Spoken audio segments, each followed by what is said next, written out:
weza kupambania mpira. Patrick Kanjome Sombe, Brighton Onyona anacheza krosi ya pili, ni yake Ben Stanley, bonge moja la goli Ben Stanley Omondi. Wakati wengine wanaandika gol zao za mwaka 2026, Ben Stanley Omondi, cross ya Brighton Onyona, second ball ikamwangukia Ben Stanley Omondi. What a shot!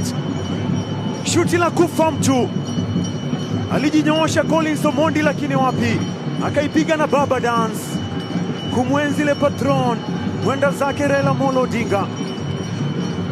Sita ya ligi kuu nchini Kenya akiwa na Kogalo, amezidiwa tu na Ernest ambaye yupo benchi leo, ambaye ana mataji 7 ya ligi kuu. Ebeneze juu kwao, Ebeneza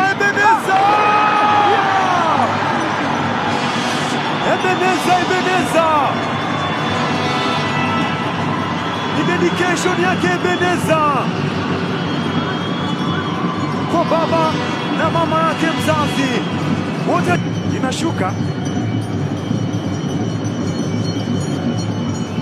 Alipata mpira kutoka kwa walinzi wale Ebeneze juu kwao, akakontrol na kushoto, akaimaliza na kulia. Alipambania kweli kweli Ebeneza, akamtoka mlinda lango Collins Omondi Obwalo, akasema goli hili ni lako baba na mama. Humphrey Omondi Aroko, nguvu nzuri ya Humphrey Omondi Aroko,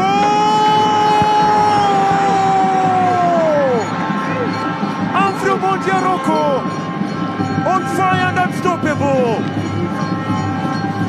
William Muluyakano anasema tuna nafasi na muda. Amefunga goli lake la 4 la msimu. Gen Z Wonder Kid.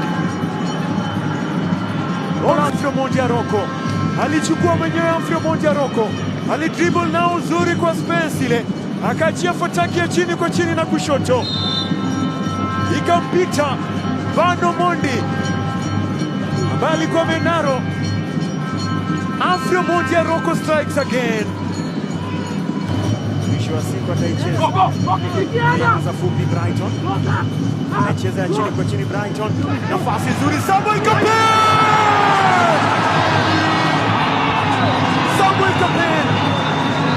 super saba na goli lake, na ni goli lake la kwanza la msimu. Samuel Kapen alianza kona fupi Brighton Onyona,